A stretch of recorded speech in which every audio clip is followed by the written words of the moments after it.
Good evening good evening all dear students. आज आपको समांतर श्रेणी में आगे बताया जाएगा समांतर श्रेणी के nवें पद के फॉर्मूले क्या होते हैं और हम लोग समांतर श्रेणी के nवें पद के फॉर्मूलों का किस तरह से प्रश्न में उसका यूज करते हैं। तो आइए स्टूडेंट्स, आपको लास्ट टाइम बताया था इस समांतर श्रेणी को समांतर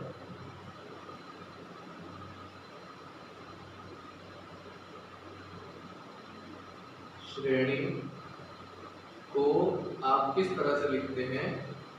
ए पहला पद ए प्लस डी, दूसरा पद होता है ए प्लस 2d, ए प्लस 3d। इस तरह से आपको समांतर श्रेणी के पद मान्य होते हैं। यहाँ पर ए पहला पद होता है श्रेणी का और डी होता है सार अंतर। तो इसमें आपको बताया था समांतर श्रेणी का व्यापक पद, आपको इसके बारे में बताया जा चुका है। समांतर श्रेणी का व्यापक पद और इस व्यापक पद का एक और भी नाम होता है जिसको कहा जाता है nवां पद। तो देखिए यहाँ पर nवें पद के लिए सूत्र होता है an is equal to a plus n minus 1 into d. यहाँ पर a क्या होता है आप लोग पहले से जानते हैं। a को कहते हैं प्रथम पद, d क्या होता है, d का मतलब होता है स्टूडेंट्स सार्वंतर, n का क्या होता है मतलब n को कहा जाता है पदों की संख्या। तो यहाँ पर हमारे पास ये फॉर्मूला है जिसके बारे में आपको पहले भी बताया जा चुका है। अब आप इससे संबंधित कुछ प्रश्न देखेंगे और इसका कैसे यूज करना है आपको इसके बारे में जानेंगे। देखिए स्टूडेंट्स,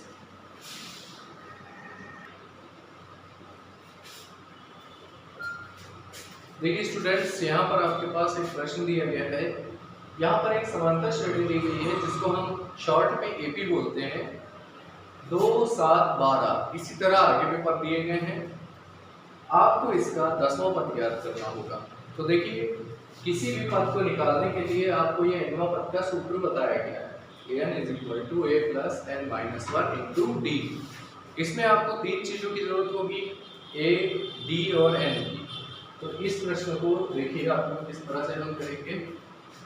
सबसे पहले आप यहाँ हल लिखेंगे और उसके बाद लिखेंगे यहाँ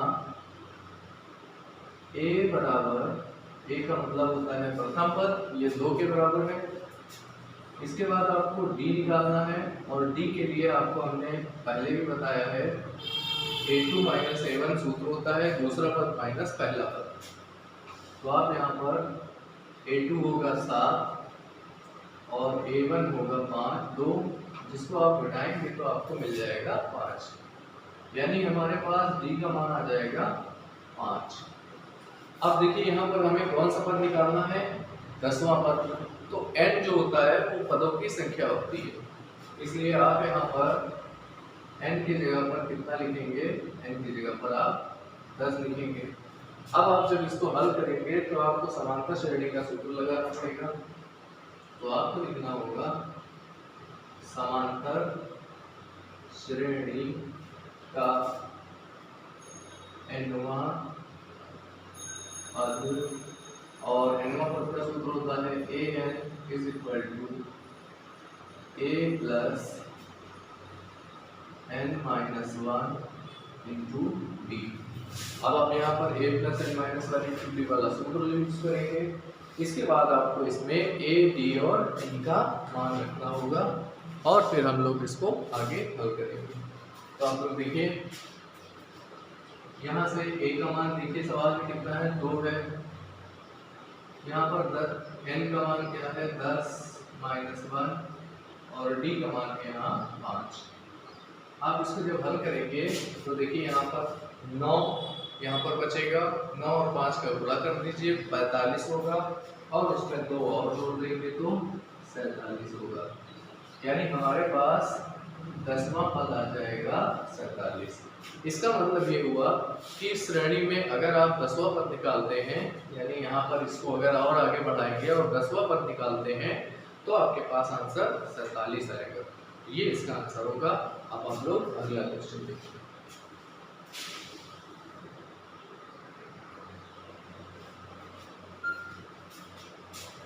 देखिए स्टूडेंट्स, यहाँ पर अगला क्वेश्चन आपको दिया गया है, समांतर श्रेणी 21, 18, 15 का कौन सा पद -81 है।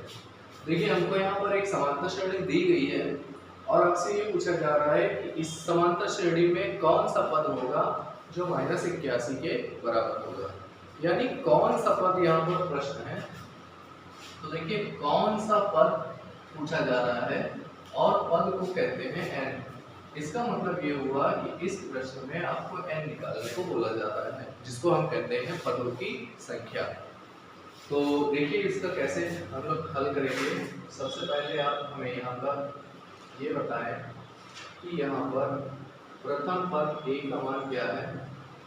तो यहाँ पर a का मान है 21। इसी तरह से अब आप d का मान जब निकालेंगे तो d के लिए आपको सूत्र लगाना होगा a2 - a1, यानी दूसरा पद माइनस पहला पद। अब आप देखिए a2 का मान है 18 और a1 का मान है 21। जब आप इसको हल करते हैं तो आपको यहाँ से -3 मिल जाएगा। अब देखिए जब आपको इस तरह के प्रश्न पूछे कि कौन सा पद, तो आपको हमेशा याद रखना होगा कि ऐसे प्रश्नों में आपको लिखना होगा माना nवां पद -81 है। यानी अगर आपको मालूम नहीं है कि ये कौन सा पद है तो ऐसी कंडीशन में आप मानेंगे कि माना nवां पद है -81 के बराबर। तो आप लोग यहाँ पर लिखेंगे माना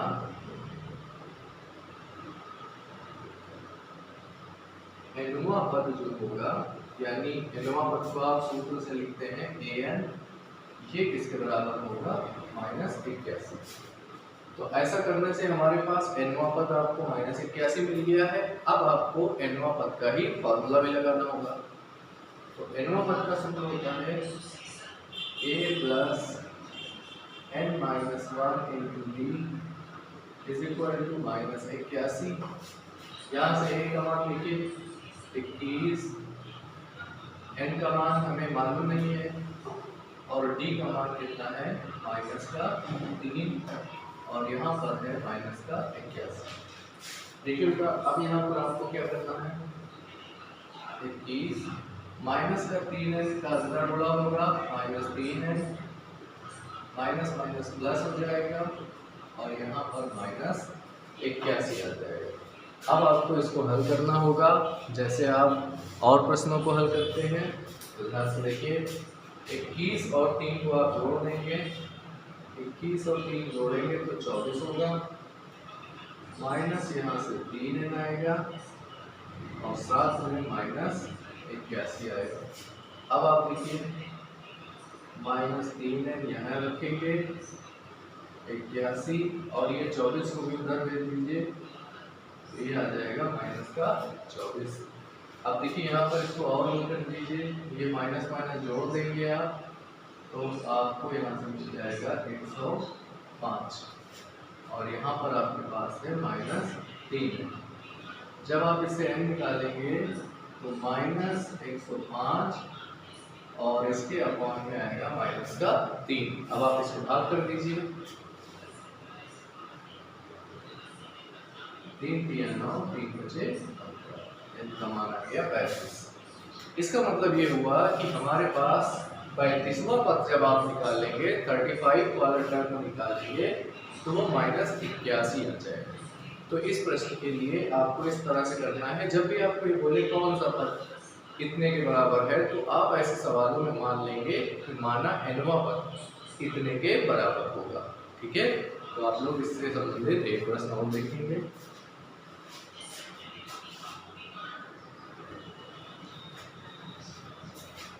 देखिए स्टूडेंट्स, अगला प्रश्न यहाँ पर आपको अलग प्रकार का प्रश्न बता रहे हैं आपको।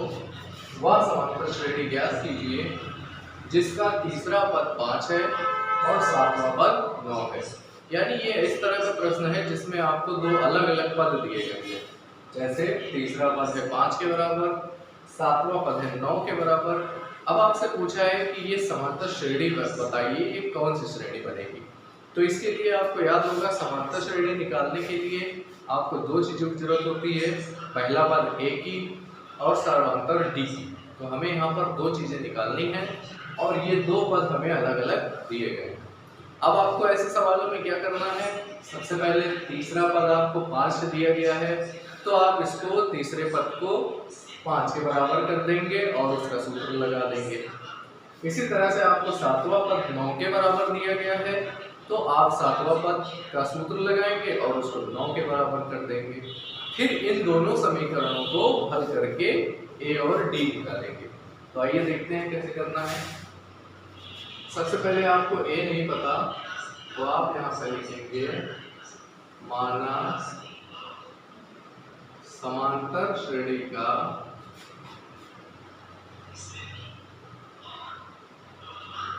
प्रथम पद ए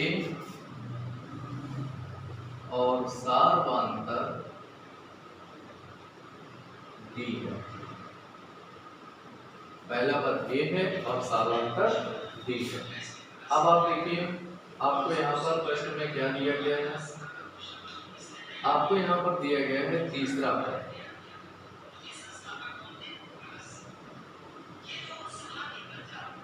बेटा यहाँ पर तीसरा पद को आप सीधे लिखिएगा a3 की वैल्यू हो जाएगी 5 के बराबर। अब आप a3 का सूत्र भी जानते हैं। a3 का सूत्र होता है a प्लस 2d और ये किसके इक्वल हो जाएगा 5 के। इसी तरह से आपको सातवां पद दिया है, तो आप यहाँ लिखेंगे तथा सातवां पद यानी कि a7 बराबर ये है आपके पास 9 के।